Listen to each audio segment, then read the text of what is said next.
Damos la bienvenida a las 14ª jornadas de Psicología Cristiana tituladas La vocación y las vocaciones en psicología. Muchas gracias por la presentación y gracias a todos ustedes por concurrir a nuestras jornadas que organizamos con la doctora Seligman desde hace muchos años, 2004, en esta universidad, y que pretenden ser una contribución para el desarrollo de una psicología integral, de una psicología elaborada desde el punto de vista de la fe, sobre una base teológica, filosófica clara. Este esfuerzo nuestro fue fructificando y de alguna manera tuvo resonancia también en otras partes del mundo, en Europa, en Norteamérica, etc. Y esperamos que pueda seguir dando frutos con la ayuda de nuestro Señor Jesucristo y con la colaboración de todos aquellos que con buena voluntad y a veces desde perspectivas diferentes se van integrando a esta tarea común tan urgente en el mundo de hoy de reelaborar una psicología desde el punto de vista de la fe. Por eso, muchas gracias a todos ustedes, gracias a los que vinieron también desde ciudades o regiones lejanas de la Argentina, de otros países. Agradezco también a la profesora María Pía Irmas de Irurita, que vino desde México especialmente para exponer en estas jornadas. Y paso directamente al tema que nos ocupa en esta primera exposición, que es el tema de la vocación en su origen teológico, para después comprenderlo en su proyección psicológica, es decir, entender el tema de la vocación como originado en la llamada divina, que repercute en el interior del alma de las personas que tienen fe principalmente y que tiene un eco también en las otras personas que aún no han conseguido la fe o que no la han recibido en modo pleno y estable. Y por otra parte, comprenderemos cómo interactúa esa llamada, que tiene su origen último en Dios, con la configuración propia de cada persona, incluso con sus manifestaciones empíricas, que es lo que principalmente suele estudiar la concepción del hombre, que hoy se denomina genéricamente psicología y que, como sabemos, abarca muchas corrientes. Por eso, lo primero que vamos a hacer es introducirnos en este gran tema desde el punto de vista de su fundamentación teológica. El tema ha sido elegido justamente porque un próximo sínodo de obispos lo tratará en Roma el año próximo, y con estas jornadas queremos contribuir al desarrollo de esta temática, especialmente desde el punto de vista teológico, pero también con sus resonancias en otros campos, especialmente en psicología. Sabemos todos que el origen de toda la realidad se encuentra en Dios, en la Santísima Trinidad. La primera gran vocación es la vocación eterna del Hijo. En efecto, el Verbo es producido por el Padre, es generado por el Padre como una palabra que se pronuncia. De aquí el origen radical de toda vocación, de la vocación de las criaturas al ser, de la vocación de las personas que tienen racionalidad a la vida divina. Dios llama a su Hijo pronunciando una palabra, una voz. Tiene una vocación, es producido por la plenitud del ser vivo del Padre. Es por eso que finalmente la vocación de todas las criaturas radica en el ser divino y especialmente radica en la llamada divina del Hijo, en la pronunciación de la palabra de Dios en la cual se dicen todas las criaturas, porque en él se contienen las ideas de todas las cosas creadas. Muy justamente, Dionisio el Areopagita, en los primeros siglos del pensamiento patrístico cristiano, dice que todas las cosas tienen una vocación, todas las cosas son llamadas por Dios. Él hace una conexión entre el verbo griego kalein, que significa llamar, pronunciar una voz, y kalos, que es belleza. Es decir, la vocación corresponde a una belleza que Dios infunde en las criaturas. Cada una tiene su ser a partir de la divina belleza, dice él, y este ser corresponde radicalmente a la vocación divina. Todas las cosas reciben el ser porque son pronunciadas por el Padre en el Verbo de Dios, en el Hijo. San Agustín, por el lado latino, también hace referencia de otra manera a esta vocación, explicando cómo todas las ideas de las cosas existen en el Verbo de Dios, son pronunciadas por la mente del Padre en el Hijo, que es su palabra. En el orden de la vida de la gracia, sabemos que esta llamada corresponde a una configuración a Cristo. La Sagrada Escritura se refiere muchas veces a la vocación en el Antiguo Testamento, en distintos pasajes, Samuel, etc.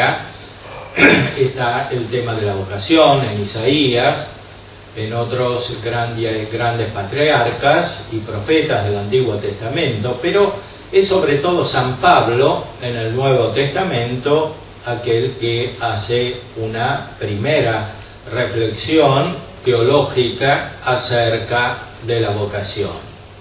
Los hombres tienen una vocación que es la vida en Cristo, pero esa vocación, según San Pablo, se realiza no solo de modo genérico, sino de modo específico en cada uno de los que son elegidos. Por eso, en San Pablo, la vocación corresponde a la elección.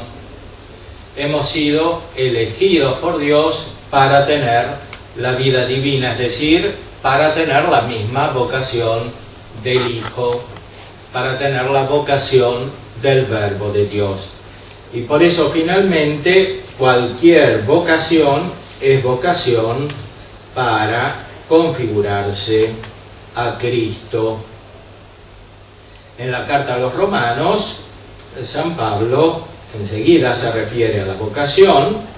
Es verdad que hay diferencias en las traducciones, a veces las palabras castellanas no corresponden perfectamente al texto griego, pero sin duda la idea está bien explicada. En este primer capítulo San Pablo habla de la elección. La Biblia de Jerusalén traduce vocación, pero traduce bien, porque como veremos después San Pablo usa la palabra vocación en el capítulo 8 para indicar la llamada de los elegidos. Pablo, siervo de Cristo Jesús, apóstol por vocación, escogido para el Evangelio de Dios, que había ya prometido por medio de sus profetas en las Sagradas Escrituras, acerca de su Hijo nacido del linaje de David según la carne, constituido Hijo de Dios con poder según el Espíritu de santidad, por su resurrección de entre los muertos, Jesucristo Señor nuestro. Por él hemos recibido la gracia del apostolado para obtener la obediencia ya de la fe a gloria de su nombre entre todos los gentiles, entre los cuales os contáis también vosotros, llamados de Jesucristo. A todos los amados de Dios que estáis en Roma, santos por vocación o por elección. A vosotros gracia y paz de parte de Dios nuestro Padre y del Señor Jesucristo. Esta es una vocación radical, es la vocación a vivir en Cristo que San Pablo desarrolla especialmente como vocación a la gracia, a la vida divina. a la participación de la vida de Dios.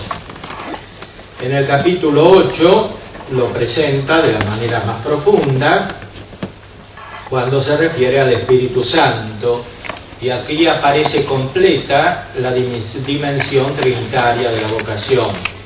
La vocación tiene su origen en la llamada que el Padre hace del Hijo, pronunciándolo como palabra, de la cual surge como plenitud el Espíritu Santo. El Espíritu Santo que une el Padre y el Hijo y expresa el mismo amor de Dios, es decir, el amor sin el cual no puede existir esta vocación. También el Espíritu viene en ayuda de nuestra flaqueza, pues nosotros no sabemos pedir como conviene, mas el Espíritu mismo intercede por nosotros con gemidos inefables. Y el que escruta los corazones conoce cuál es la aspiración del Espíritu, y que su intercesión a favor de los santos es según Dios. Aquí aparece un elemento fundamental, como veremos, que es la aspiración interior. La vocación no se cumple solo de manera externa, aunque requiere este aspecto externo. La vocación se cumple porque corresponde a una llamada o a una aspiración interior, que en su sentido pleno es la acción del Espíritu Santo en aquel que es llamado a ser configurado a Cristo. Por lo demás, sabemos que en todas las cosas interviene Dios para bien de los que le aman, de aquellos que han sido llamados según su designio. Pues a los que de antemano conoció, también los predestinó a reproducir la imagen de su Hijo, para que fuera Él el primogénito entre muchos hermanos. Y a los que predestinó, a estos también los llamó. A los que llamó, a esos también los justificó. A los que justificó, a esos también los glorificó. Aquí aparece la vocación insertada en un proceso dinámico. La vocación tiene un origen y un fin. La vocación nuestra, distinta, participada, recibida de la de Cristo, que existe con su plenitud divina.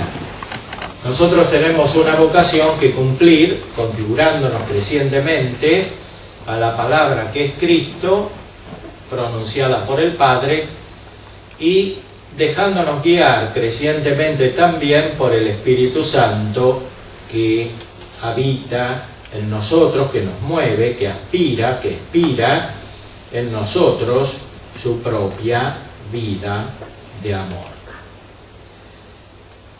San Pablo también en otros textos se refiere a la vocación, también la carta a los Hebreos, que tiene contacto con la teología de San Pablo, se refiere a la vocación como un tema fundamental del Nuevo Testamento.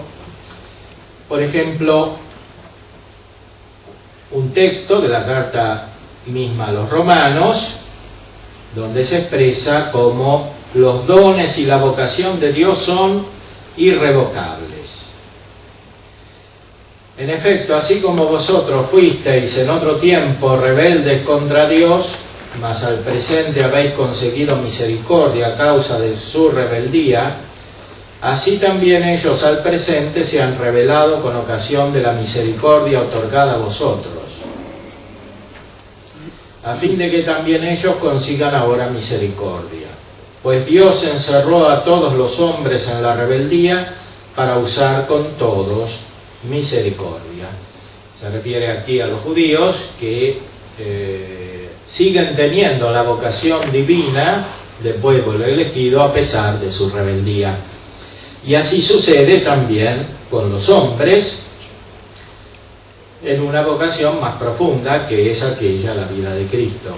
Y también en todas las vocaciones que derivan de esta vocación a configurarse con Cristo. También en la segunda carta a los tesalonicenses, en la segunda a Timoteo, se refiere a la vocación. Nos ha llamado nos ha salvado y nos ha llamado con una vocación santa, no por nuestras obras, sino por su propia determinación y por su gracia, que nos dio desde toda la eternidad en Cristo Jesús.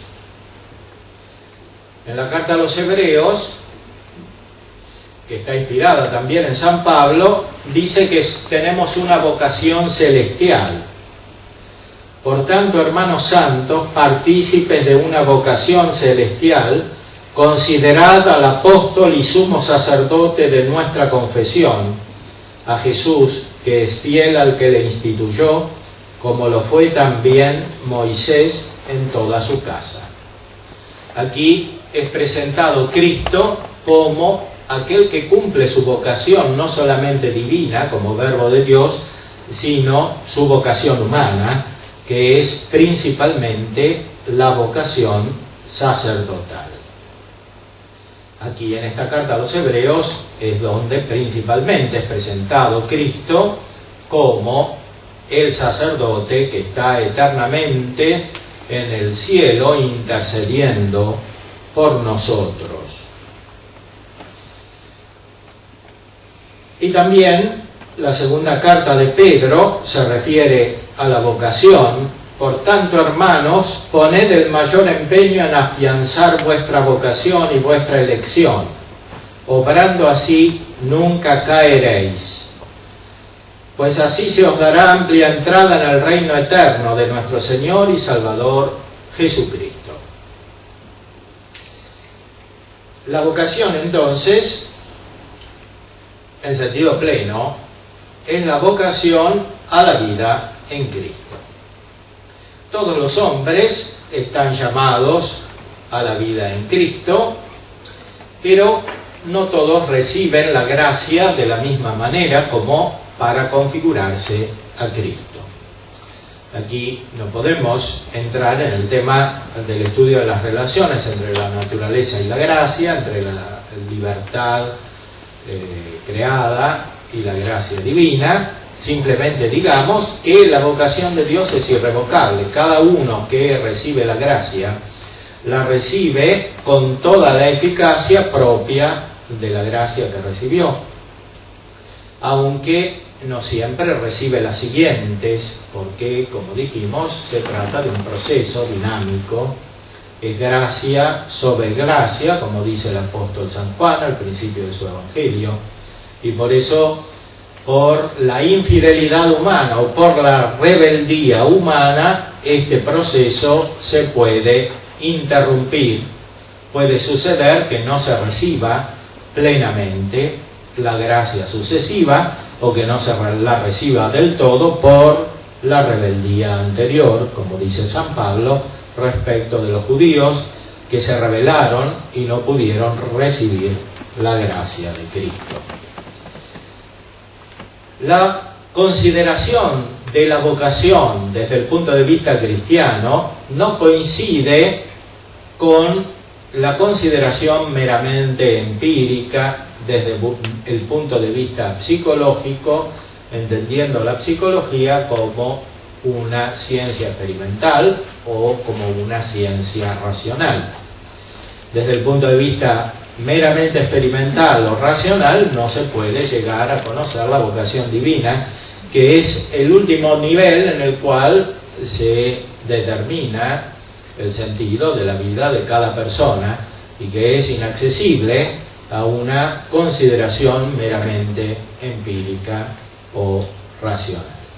Por eso continuamos poniendo las bases de una auténtica psicología cristiana de la vocación, considerando los elementos que aparecen en la tradición ahora, después de la Escritura, de la Iglesia acerca de la vocación. Como veremos a continuación, la vocación radical que refleja perfectamente la vocación de Cristo, que es el primer llamado del Padre, es la vocación sacerdotal. En este sentido, después de la vocación universal a la vida divina que tienen todos los cristianos, entrando en la configuración específica de las personas según su llamada, particular.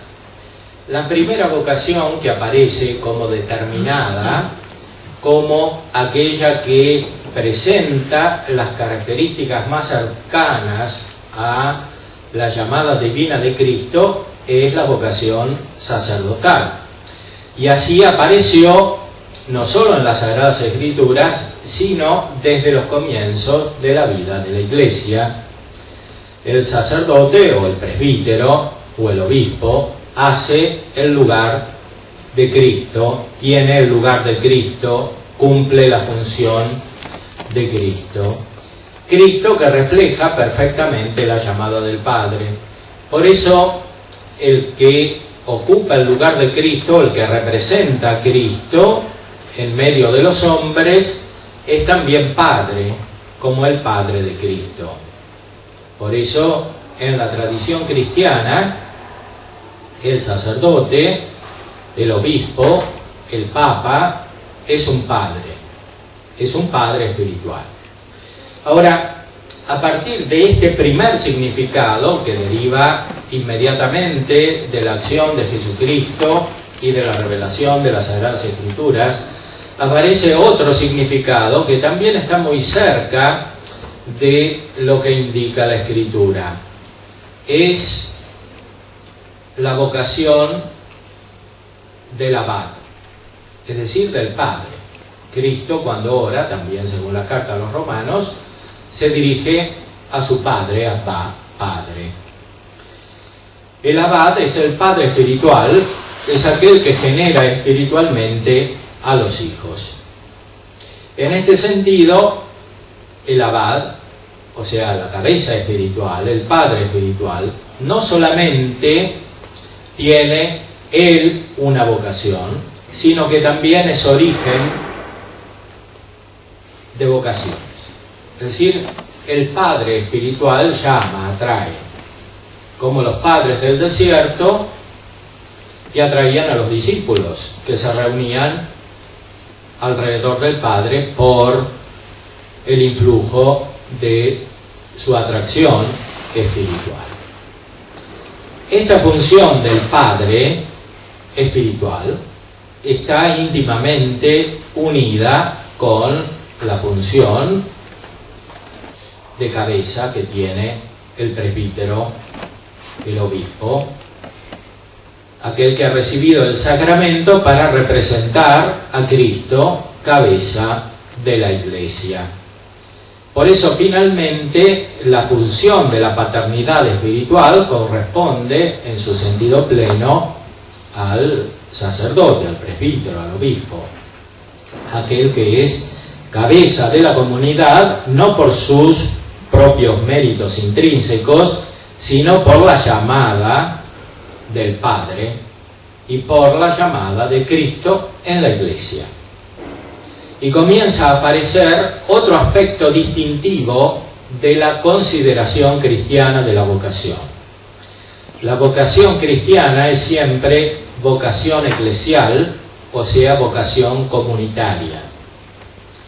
Es la vocación a estar en el lugar espiritual, en el cual lo coloca la llamada del Padre, que lo configura en el cuerpo de Cristo con la acción del Espíritu Santo que lo une a todos los miembros del cuerpo de Cristo. Por eso, si en la psicología contemporánea muchas veces se considera la vocación desde el punto de vista individual, o sea, el descubrimiento de ciertas características de la persona respecto de una determinada función en medio de la sociedad de los hombres, o simplemente las características que la hacen apta para una profesión o para una tarea determinada. Aquí, en cambio, se ven las cosas desde un punto de vista más profundo, que, como dijimos, tiene su origen en la comunidad divina, en la familia de personas de la Santísima Trinidad. Cada uno tiene su lugar. Y por eso la vocación del Padre en Cristo, que es vocación a ser configurado a Cristo como su Hijo, o sea, vocación a ser hijos del Padre, esa vocación no es simplemente dependiente de las inclinaciones personales, no es dependiente de las preferencias, de los gustos subjetivos de cada uno. Corresponde a una llamada precisa para estar en el lugar espiritual que a cada uno le corresponde. Un lugar espiritual que no surge simplemente del análisis de la sociedad humana, no surge simplemente del análisis de las características, las aptitudes o las dificultades o los defectos de una persona, sino que surge de su consideración a la luz de la generación divina, de la acción divina, de la moción del Espíritu Santo, que le da a cada uno su plenitud en cuanto lo conecta con el resto del cuerpo místico de Jesucristo. Es verdad que hay muchos hombres que no tienen noción de esta llamada, que no tienen fe o no la tienen profunda. Es verdad que muchos no conocen la gracia divina o la rechazan, pero también es verdad que aún estos hombres están llamados en Cristo a ocupar su lugar espiritual en el cuerpo místico o en el edificio de piedras vivas que constituye el templo de Dios, la Iglesia, que durará para siempre. Por eso, perder la propia vocación es algo muy grave, o mejor, ser infiel a la propia vocación. Es una especie de rebeldía, como leíamos en el texto de San Pablo. Efectivamente, la experiencia nos indica que hay muchas formas de rebeldía respecto de la vocación en el sentido más profundo. Hay rebeldía en el matrimonio, hay esa vocación profunda, hay rebeldía en la vida religiosa, hay rebeldía también en la vida del sacerdote, del obispo. Puede haber muchas formas de rebeldía. Y esas rebeldías no tienen consecuencias inmediatas solamente, tienen consecuencias profundas que eventualmente duran para toda la vida y a veces para toda la eternidad. Por eso el tema de la vocación es verdaderamente un tema profundo, capital, para enderezar bien la vida de cada persona. Vayamos ahora a algunos aspectos de la tradición. La gran teología medieval, como encontramos en Santo Tomás, en San Buenaventura, y que después se proyecta hacia la modernidad, hacia nuestros días, hacia el Concilio Vaticano II, se apoya sobre los grandes padres de la Iglesia. Entre estos hay uno, o mejor, un conjunto de escritos de Dionisio el Areopagita, que manifiesta de una manera muy completa el sentido de la vocación cristiana y muy especialmente la conexión inmediata entre el sacerdocio y la vida religiosa, entendida tradicionalmente como vida monástica.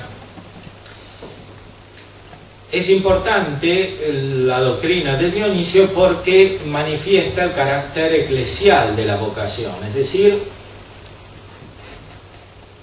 no simplemente considerada como el fruto de una elección individual, sino como el resultado de una contemplación completa del misterio de la Iglesia, teniendo como punto de referencia a la cabeza.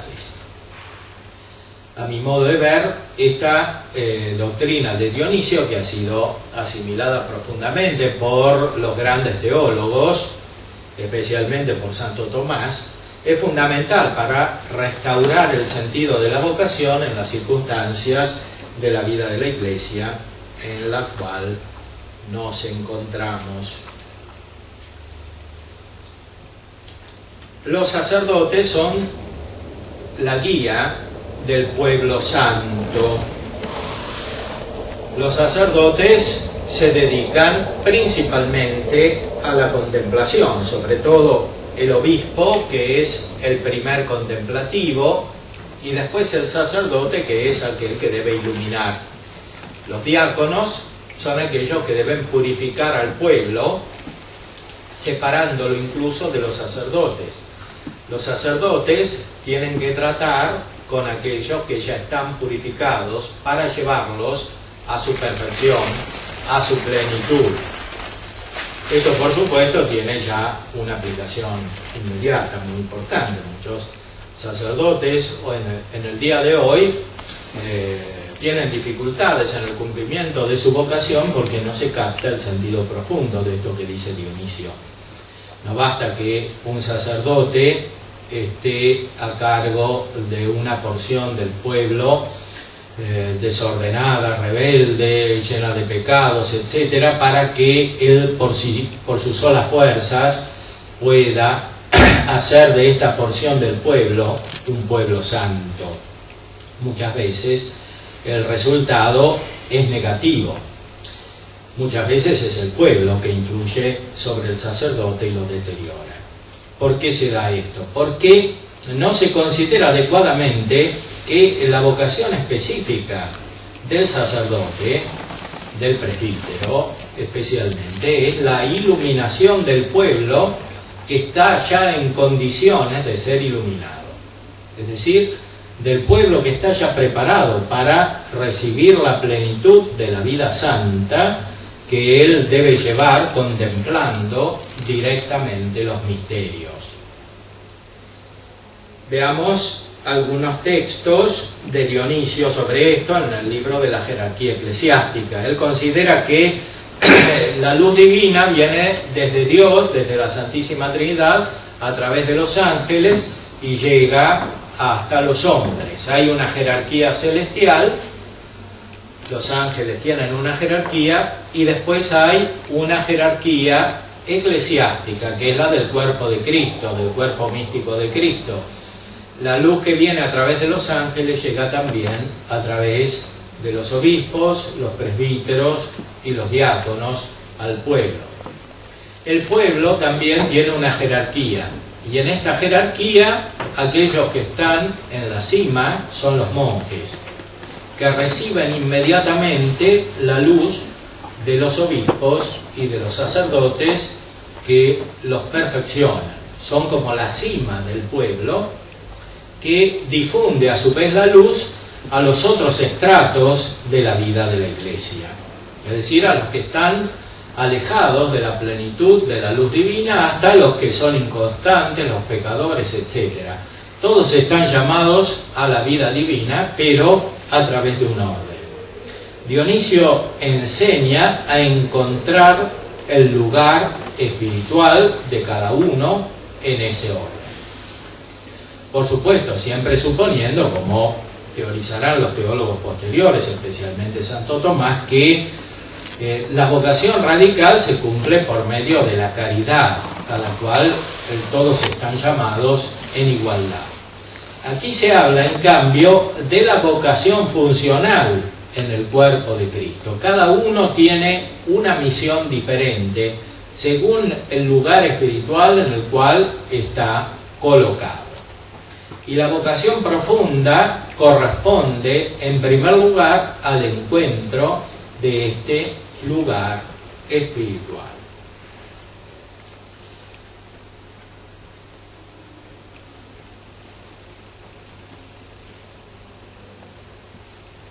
La proclamación que hace el obispo con respecto a la ordenación y a los ordenados significa el misterio de la elección divina.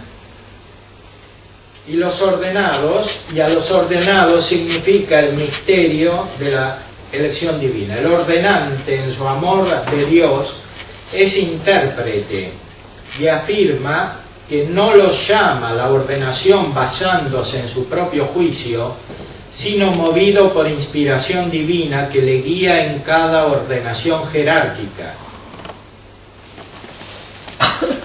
Pone el ejemplo de Moisés y dice: nuestro primer y divino consagrante, Jesús, en su infinito amor por nosotros se impuso este cargo y no se exaltó a sí mismo, como dice la Escritura. Antes bien, fue consagrante aquel que dijo: tú eres sacerdote para siempre según el orden de Melquisedec. Es decir, es el Padre el que llamó a Cristo. Así como todos los otros miembros de la jerarquía, en todos los niveles de la Iglesia, son llamados también por el Padre. El mismo obispo no llama a la ordenación al presbítero, sino porque recibe una inspiración divina, es decir, porque recibe la llamada del Padre. La vocación es llamada exterior, pero principalmente interior. Y el adecuado discernimiento de la vocación comporta tener en cuenta los dos elementos, porque finalmente la vocación es un aspecto de la vida cristiana o vida evangélica como tal.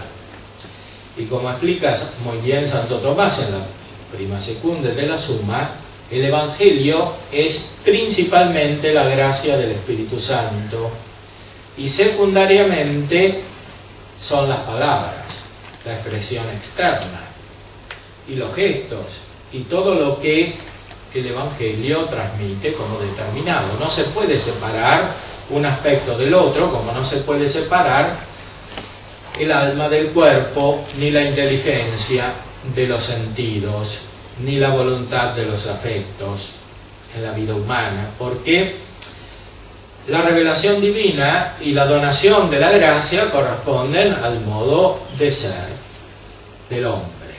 Y así también es la vocación. Tiene un aspecto interior, es decir, la vocación en sentido pleno es una gracia, y tiene un aspecto exterior que se manifiesta a veces, principalmente en la llamada de la Iglesia, por ejemplo a través del obispo que ordena un sacerdote,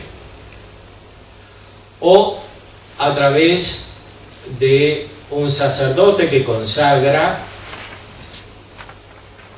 un monje, o a través de la bendición del matrimonio.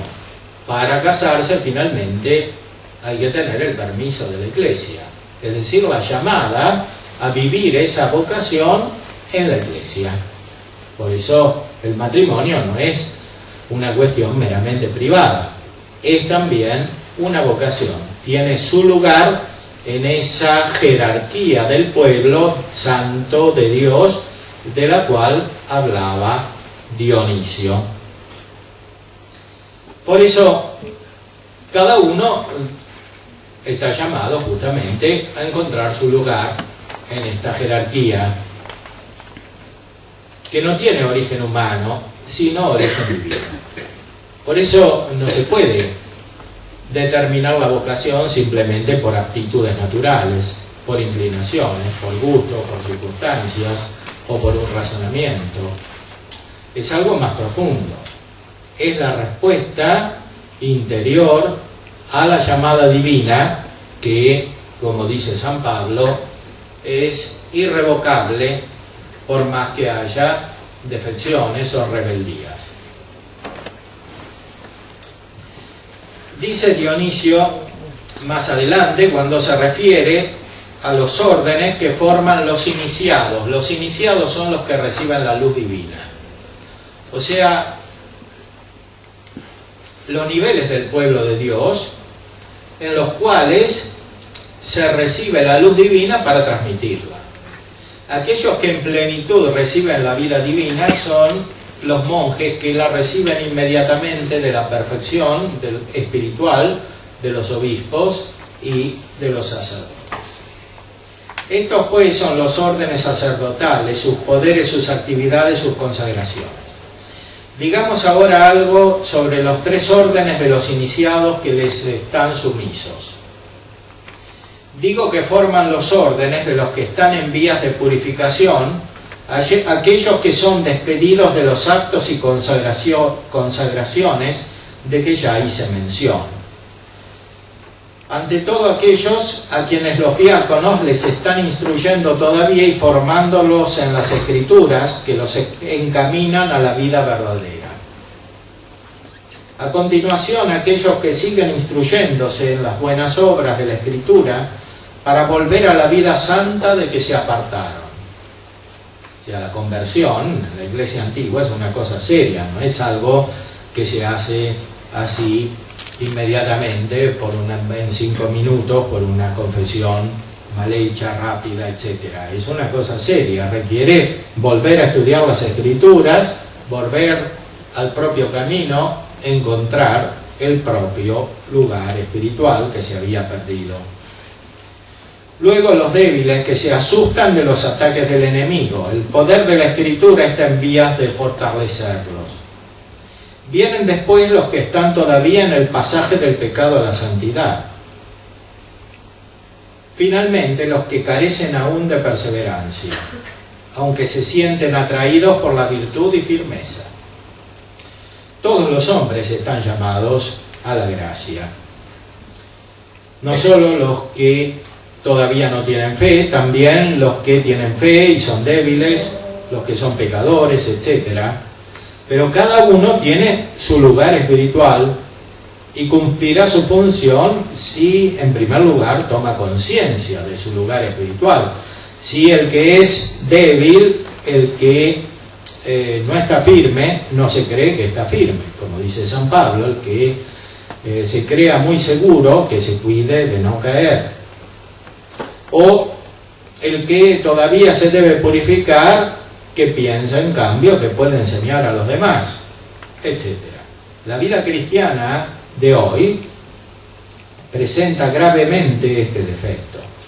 Todos los cristianos están mezclados y prevalece la igualdad sobre la distinción propia del lugar espiritual de cada uno que no se quiere reconocer. Estos son los órdenes formados por quienes están en vías de purificación bajo el cuidado y poder purificador de los diáconos. Gracias a este poder pueden aquellos acceder a la contemplación y a la comunión iluminadoras de los sacramentos más luminosos.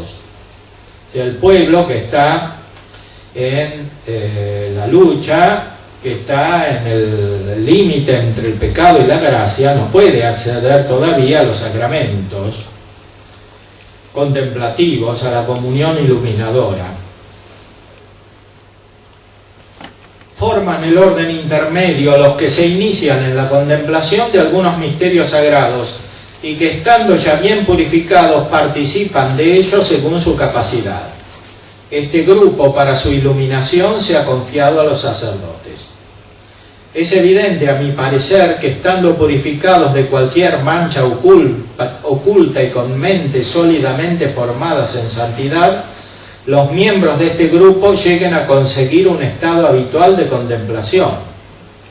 Participan en la medida de sus fuerzas de los símbolos sagrados, y esta contemplación y comunión los llena de santa alegría.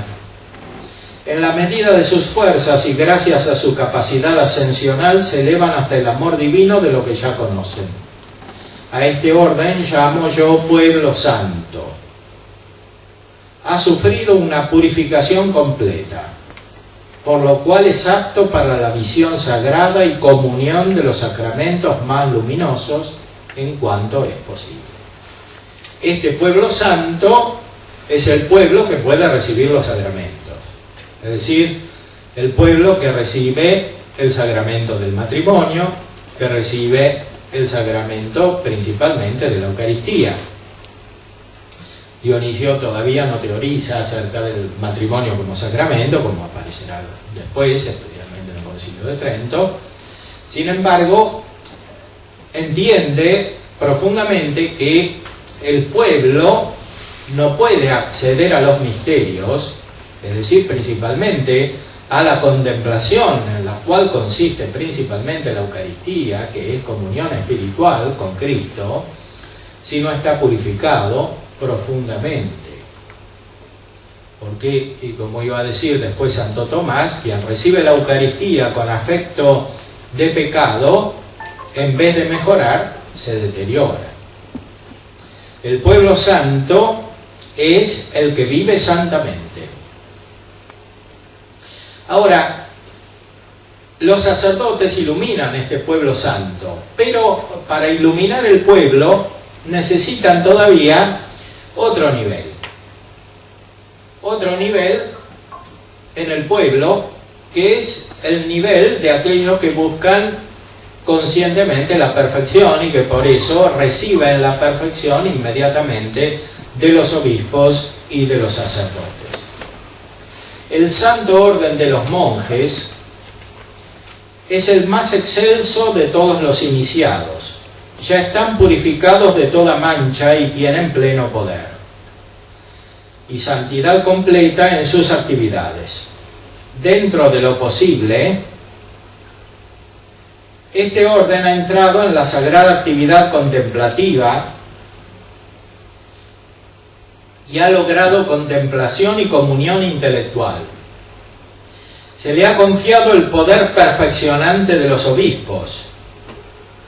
Al poder perfeccionante de los obispos, esos hombres de Dios cuyas acciones iluminadoras y tradiciones jerárquicas le han iniciado según sus fuerzas en las santas operaciones sacramentales.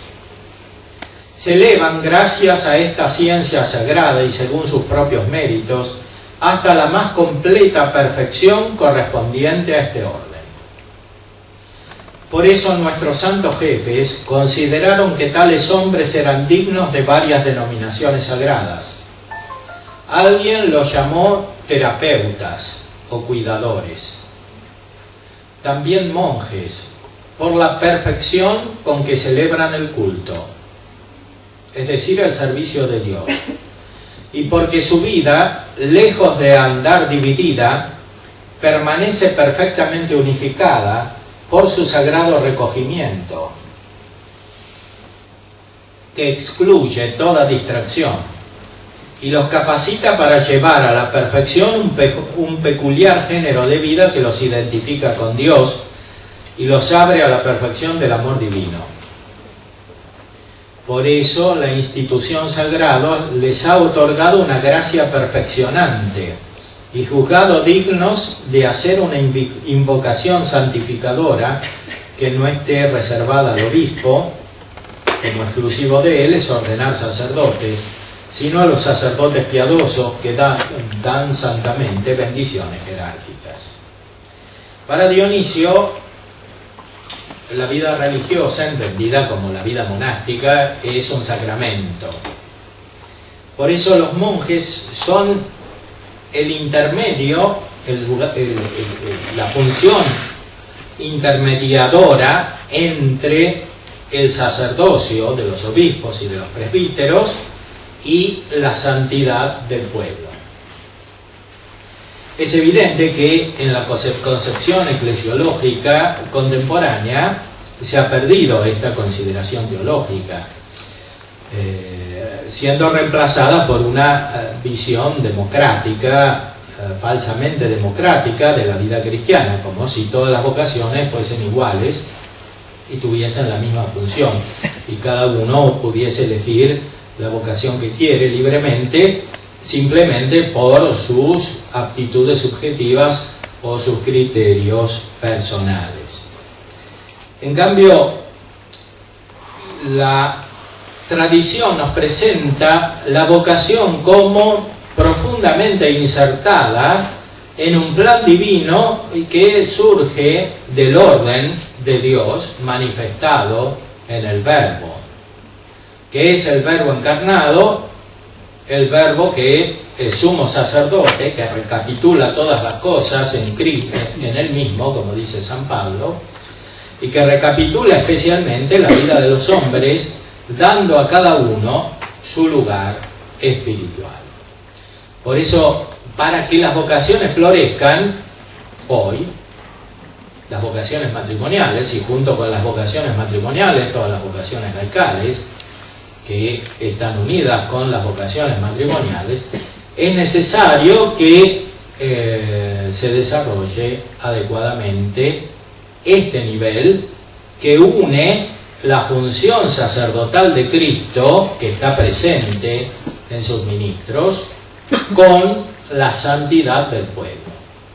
Cuando falta este nivel se produce el fenómeno que hemos descrito anteriormente, que hay un presbítero frente a un pueblo rebelde que finalmente lo hace sucumbir si no es suficientemente fuerte, porque se pretende algo eclesiológicamente casi imposible, es decir, que de una sola persona dependa simplemente la santidad de muchas.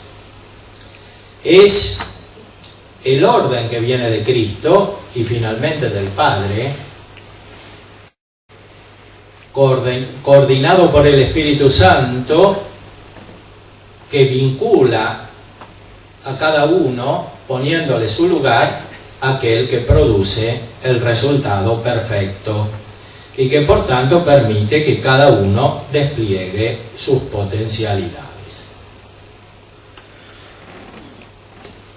Encontramos así una base sólida, tradicional, que después es recogida por los autores medievales y muy especialmente por Santo Tomás. Santo Tomás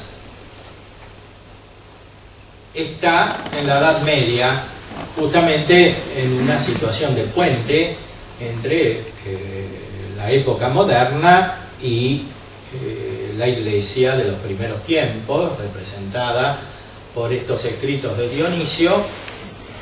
En Santo Tomás encontramos, por un lado, la recepción plena de esta concepción tradicional. Santo Tomás se refiere específicamente, citándolo muchas veces, a Dionisio cuando trata de la vida religiosa. La vida religiosa para Santo Tomás es todavía concebida principalmente como vida monacal, contemplativa, lo cual no excluye el apostolado, pero principalmente contemplativa, y una concepción más moderna de vocación, que es mucho más cercana a lo que nosotros entendemos por vocación, y que veremos representada, por ejemplo, en San Ignacio de Loyola, que profundiza muy especialmente el aspecto personal de la vocación, el aspecto individual de la vocación, más aún el aspecto electivo y libre de la vocación, sin perder de vista toda esta tradición, pero subraya muy especialmente este aspecto personal. Como dijimos, Santo Tomás recoge la tradición eclesiológica antigua, la supone, pero también contiene una cierta anticipación de lo que después se va a desarrollar en la modernidad. Veamos, por ejemplo, el último artículo de toda la segunda parte, que es la más larga, de la Suma de Teología, donde veremos un eco de esta concepción. Aquí se pregunta a Santo Tomás: ¿es aconsejable entrar en religión sin pedir el parecer de muchos y sin haberlo pensado durante largo tiempo? En nuestra mentalidad moderna, la respuesta obvia sería: no es aconsejable, hay que pensarlo mucho y hay que ir a ver a un psicólogo, etcétera, para entrar en la vida religiosa. Santo Tomás dice otra cosa.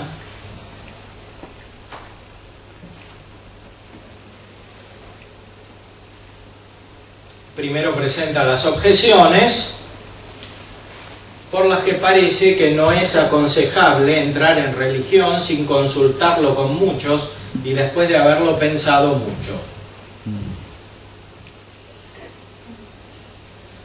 En cambio, está el hecho narrado en Mateo 4, de que Pedro y Andrés, al momento, dejando las redes, lo siguieron. A propósito de ello, dice San Juan Crisóstomo en el Evangelio, en el comentario al Evangelio de Mateo: Cristo nos pide esa obediencia y que no nos demoremos ni un instante. En Santo Tomás, por un lado, aparece la concepción tradicional. Para ser monje no hace falta ninguna aptitud especial. Basta quererlo. Lo cual está muy lejano de nuestra mentalidad moderna. Basta que alguien quiera ser religioso, lo puede ser. Religioso, no sacerdote, se requieren otro tipo de cualidades. Religioso. En la tradición antigua, esto siempre fue así. Los padres del desierto atraían mucha gente convertida. Santo Tomás anteriormente se pregunta, bueno, si uno mató a su esposa, ¿puede ser religioso? Y algunos no lo dejan, pero sí, debe ser religioso. Debe poder ser religioso. Y aquí dice, la deliberación larga y el consejo de muchos son necesarios en los asuntos grandes y dudosos, como dice el filósofo en el tercer libro de la Ética. Pero en aquellos que son ciertos y bien determinados no se precisa consejo. Ahora bien, acerca de la entrada en religión pueden tenerse en cuenta tres cosas. Primeramente, el hecho de entrar. En cuanto a este, es ciertamente un bien mejor, y quien duda de esto contradice de suyo a Cristo, que lo aconsejó. Por eso dice San Agustín, te llama el oriente, es decir, Cristo, y tú atiendes al occidente, es decir, al hombre mortal y sujeto a error. En segundo lugar, puede considerarse el ingreso en religión referido a las fuerzas de aquel que tiene intención de hacerlo. Tampoco en este sentido debe tener lugar la duda, puesto que quienes ingresan en religión no confían en poder perseverar por sus propias fuerzas, sino con la ayuda de la virtud divina, según las palabras de Isaías. Los que esperan en el Señor recibirán nuevas fuerzas, andarán y no desfallecerán. Porque si hay algún impedimento especial, como puede ser una enfermedad, el peso de deudas, etc., entonces es necesario pensarlo bien y consultar con personas de las que se espera que sean de una ayuda y no un obstáculo. A este respecto leemos en el Eclesiástico 37, tratas de santidad con un hombre sin religión y de justicia con un injusto, lo cual equivale a decir, no trates. Y sigue diciendo, no los atiendas en cualquier deliberación, sino sea asiduo con el hombre santo. Pero en algunas cosas no es necesario pensarlo mucho. Por ello dice San Jerónimo, en la carta a Paulino, apresúrate, te ruego, atado en medio de las olas, rompe la cuerda antes de desatarla. En tercer lugar, puede considerarse el modo de entrar en religión y la orden que debe escogerse. Sobre esto puede pedirse consejo a las personas que no lo impidan. Es decir, para Santo Tomás no hace falta una configuración psicológica especial para ser religioso. Simplemente porque no se trata de una realidad natural, es una realidad sobrenatural, es la vida cristiana que responde al llamado de Cristo, que lo hace a todos los hombres, porque los consejos evangélicos no son para algunos, son para todos. Tanto es así que nadie se puede salvar, ni siquiera los que están en el matrimonio o los que no son religiosos, si de algún modo no cumplen los consejos evangélicos, como explica el mismo Santo Tomás antes, en otras cuestiones. Los consejos evangélicos son para todos, por eso no se puede dudar que sea bueno seguir los consejos evangélicos, que son muchos, pero se concentran en estos tres de pobreza, castidad y obediencia. Si uno elige eso, hace siempre bien, no tiene que pensarlo mucho. Lo que sí tiene que pensar mucho, y sobre todo en esta época de la vida de la Iglesia, es dónde entra. Eso hay que pensarlo mucho. Y Santo Tomás está de acuerdo, y eso que no conocía la iglesia moderna y toda la complicación que se fue sucediendo hasta nuestros días sin parar. Eso sí que hay que pensarlo. Sí, no siempre en nuestra época es aconsejable ser religioso, pero no por el sentido intrínseco de la vida religiosa, sino porque es difícil encontrar un lugar donde efectivamente una persona pueda crecer espiritualmente. No es simple esto. Por muchas razones doctrinales, espirituales,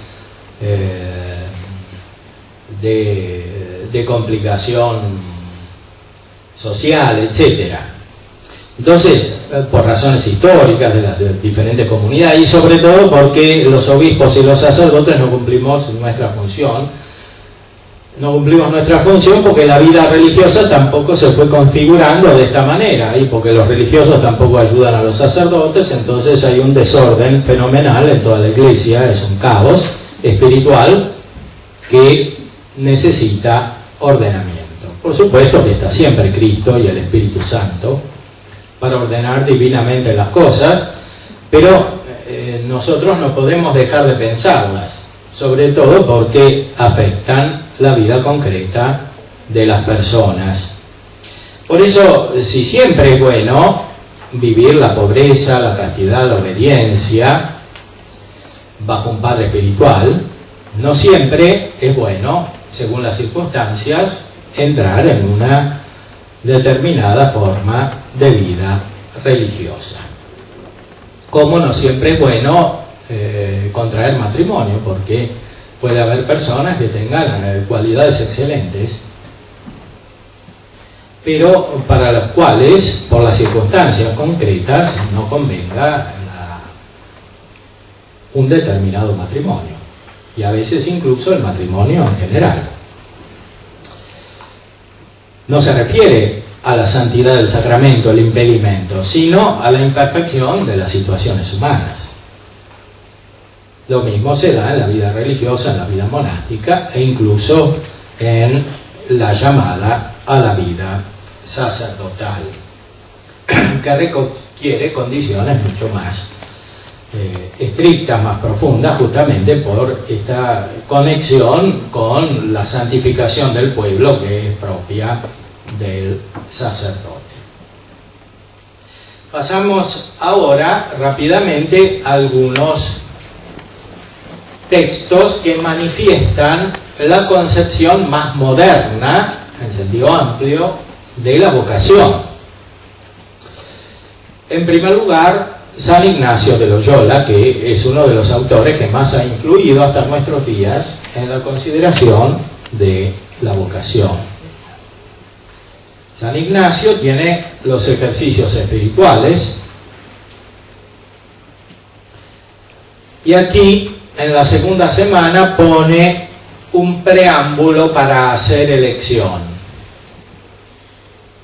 Fíjense cómo aquí el acento está puesto en la elección, o sea, en los actos humanos principalmente, suponiendo la llamada divina, de la cual habla efectivamente. Santo Tomás dice, la llamada divina está siempre, entonces uno, si quiere ser religioso, que lo haga, no sea, que se apure, no tiene nada que pensar porque es algo seguro.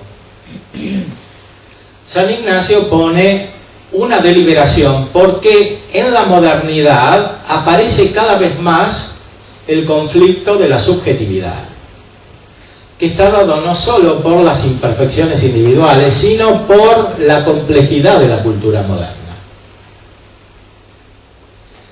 La cultura moderna es muy elaborada y también muy complicada desde muchos puntos de vista, desde el político hasta el psíquico individual.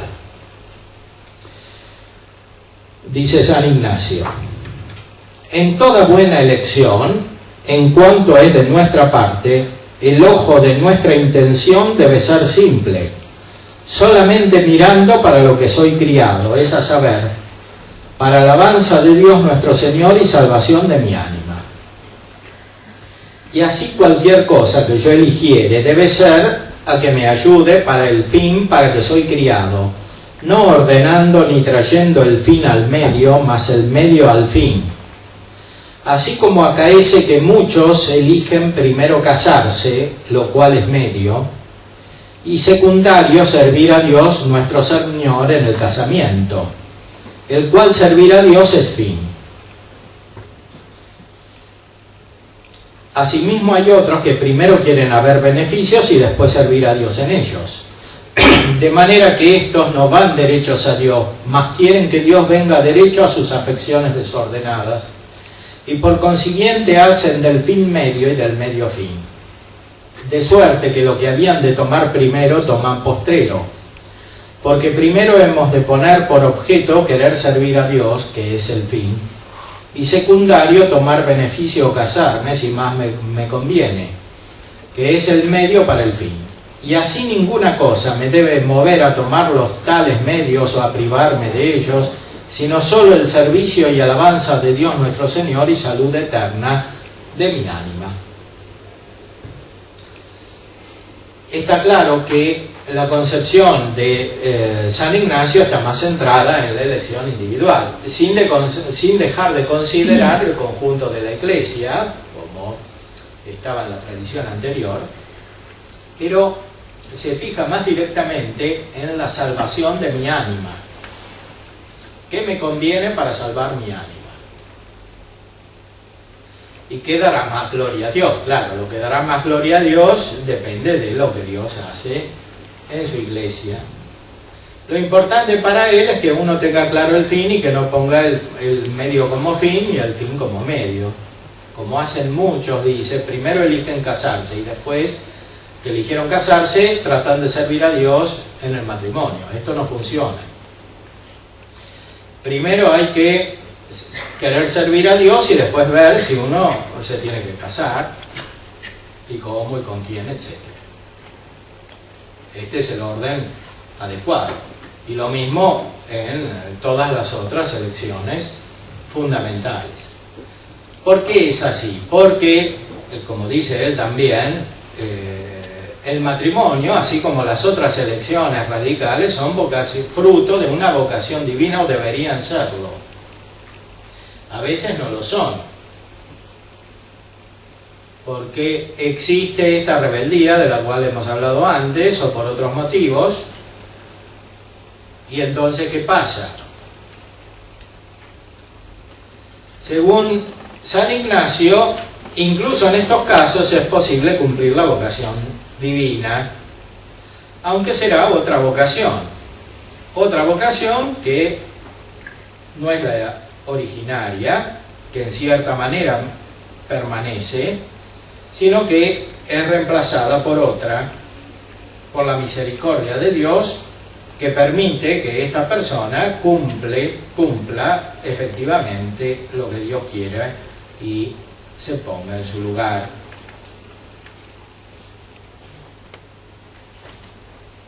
En la elección inmutable, que ya una vez se ha hecho elección, no hay más que elegir, porque no se puede desatar, así como es matrimonio, sacerdocio, etc. Solo es de mirar que si no se ha hecho elección debida y ordenadamente, sin afecciones desordenadas, arrepintiéndose, procure hacer buena vida en su elección. La cual elección no parece que sea vocación divina. Esto es muy fuerte, que es lo que dice. O sea, uno no siguió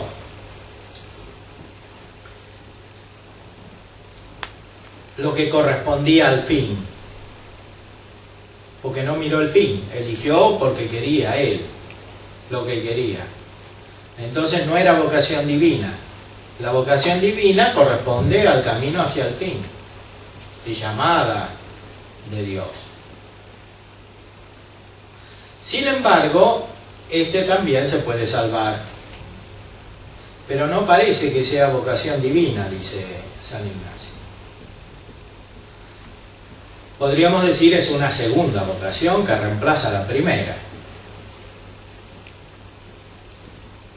No parece que sea vocación divina por ser elección desordenada y oblicua, como muchos en esto yerran, haciendo de oblicua o de nula elección vocación divina. O sea, parece que para San Ignacio hay muchos que se equivocan en la vocación, porque convierten su elección en vocación divina, cuando no lo es, porque no miraron el fin, eligieron mal. Porque toda vocación divina es siempre pura y limpia, sin micción de carne ni de otra afección desordenada. O sea, la vocación divina corresponde a una llamada interior. Aquí aparece un elemento que es el que más se desarrolla en la modernidad teológica, este aspecto interior, personal, la inspiración propia que cada uno recibe, la atracción de la gracia divina para cumplir su vocación. Es decir, la vocación se manifiesta en esta atracción. Por supuesto, aquí está el peligro de ir al extremo opuesto. Es decir, hacer de los fenómenos interiores el único criterio de la vocación. Con lo cual es fácilmente posible caer en el subjetivismo y en las ilusiones. Por eso es tan necesario retornar al principio, es decir, no perder de vista esa gran teología de los padres de la Iglesia, como la manifestaba Dionisio, acerca del lugar espiritual que cada uno tiene en el conjunto. No se trata simplemente de una aspiración subjetiva, de un deseo personal, que cada uno elige según lo que siente. Es algo mucho más profundo. La elección divina es objetiva. La elección de la vocación divina es objetiva, es encontrar el lugar. No es simplemente considerarse a sí mismo, es encontrar su lugar, que es un lugar espiritual, en un conjunto, que es el cuerpo de Cristo, formado por vocación divina, que es la vocación de Cristo, que surge del seno del Padre en la vida de la Trinidad. Si alguno ha hecho elección debida y ordenadamente de cosas que están debajo de elección mutable, y no llegando a carne ni mundo, no hay para que de nuevo haga elección, mas en aquella perfeccionarse cuanto pudiere. Estas otras son otro tipo de elecciones, no las fundamentales. En esto no hay que poner tanta insistencia, tantas energías, porque basta un criterio razonable a la luz de la fe para que se obre bien sin andar cambiando. Esa mutabilidad finalmente daña la elección profunda, inmutable.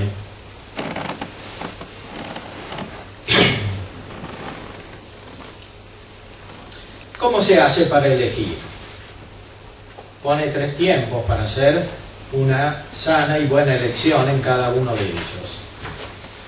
El primer tiempo es cuando Dios nuestro Señor así mueve y atrae la voluntad que sin dubitar ni poder dubitar la tal ánima devota sigue lo que le es mostrado, así como San Pablo y San Mateo lo hicieron en seguir a Cristo nuestro Señor. Es decir, hay como una seguridad espiritual de que este es el camino sin necesidad de deliberar. Y sin necesidad de analizar cómo se siente uno cuando lo afectan las circunstancias o los demonios o los ángeles. Como en cambio corresponde al segundo tiempo. El segundo, cuando se toma una claridad y conocimiento por experiencia de consolaciones y desolaciones y por experiencia de discreción de varios espíritus. Este es un segundo método. Y a veces en la tradición moderna se convierte en el método fundamental. pero es un peligro que se convierta en el método fundamental. Hoy, por ejemplo, se habla mucho de discernimiento, que es justamente este discernimiento, del cual está hablando aquí San Ignacio. Pero si el discernimiento, según lo que hacen los ángeles buenos y los demonios, es el criterio fundamental, es muy fácil que la vida interior degenere en una dialéctica interminable, porque justamente los ángeles malos lo que hacen es producir esta dialéctica. O sea, influir, producir un vacío, dejar manifiesta la acción de los ángeles buenos y la de Dios, y después influir nuevamente, y así confundir cada vez más profundamente. Porque este criterio es el menos humano. El primero es divino, o sea, está seguro porque Dios lo muestra, sin dudar, hay certeza. Dios obra sobrenaturalmente, es el único que puede entrar en el corazón del alma, en la voluntad, moverla, el único que puede iluminar directamente la inteligencia. Los ángeles buenos y malos no pueden hacer esto, por eso influyen externamente. Entonces, pueden ser fuente de confusión si no se remite todo el proceso al primer criterio o al tercer criterio, que es el siguiente. El tercer tiempo es tranquilo, considerando primero para qué es nacido el hombre, es a saber, para alabar a Dios nuestro Señor y salvar su ánima. Y esto deseando, elige por medio una vida o estado dentro de los límites de la Iglesia, para que sea ayudado en servicio de su Señor y salvación de su ánima. Dije tiempo tranquilo cuando el ánima no es agitada de varios espíritus y usa de sus potencias naturales libera y tranquilamente. Si en el primero o segundo tiempo no se hace elección, sí que se acerca este tercer tiempo dos modos para hacerlo. Pues desarrolla este tercer método, que es racional, pero no racional racionalista, sino sobrenatural. Es decir, considerando el influjo de la gracia sobre la razón humana, que obra según su capacidad natural, o sea, el sujeto que se conoce a sí mismo. El segundo criterio, finalmente, debe referirse al primero y al tercero, porque los ángeles, buenos y malos, no pueden decidir por nosotros, y menos los psicólogos.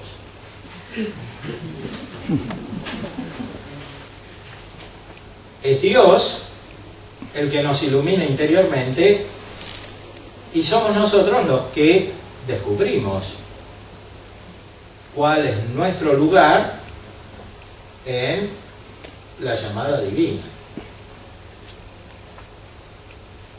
San Ignacio desarrolla largamente este tercer tiempo de hacer elección en los puntos que siguen,